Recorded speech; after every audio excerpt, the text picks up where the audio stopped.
मुंबईतून एक मोठी बातमी आहे। मुख्यमंत्र्यांच्या वर्षा बंगल्याकडे जाणाऱ्या रस्त्यावर मोठा खड्डा पडलाय। मेन हॉल खचलेला आहे।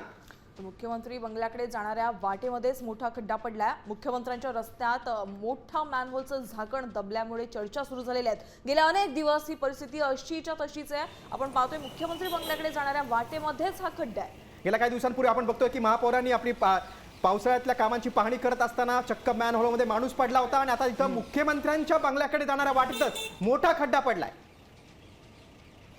आपण अधिक माहिती घेऊ आमचे प्रतिनिधी सूरज मसूरकर यांच्याकडनं। सूरज, हा रस्ता काय इतका व्हीआयपी रस्ता आहे की थेट मुख्यमंत्र्यांच्या बंगल्याकडे जातो, मात्र या रस्त्यातच खड्डा पडावा, काय म्हणावं मनपाच्या कारभाराला?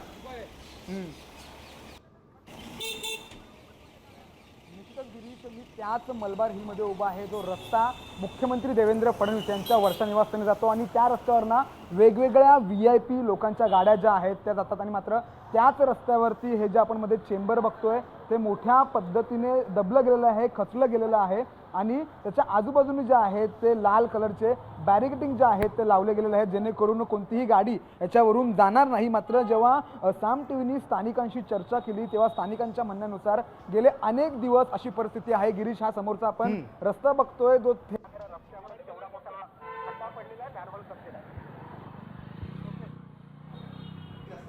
अनेक व्हीआयपी मंत्र्यांच्या गाड्या याच रस्त्यावरून जातात आणि आपण पाहतो या खड्ड्याच्या दोन्ही बाजूला आता बॅरिकेडिंग लावण्यात आलेले आहे। मनपा प्रशासन हा खड्डा कधी बुजवणार, हा खड्डा नेमका कोणत्या कारणामुळे घडलेला आहे, त्या ठिकाणी मॅनहोल होतं का, हे संपूर्ण स्थितीचा आढावा आपण घेतच राहणार आहोत।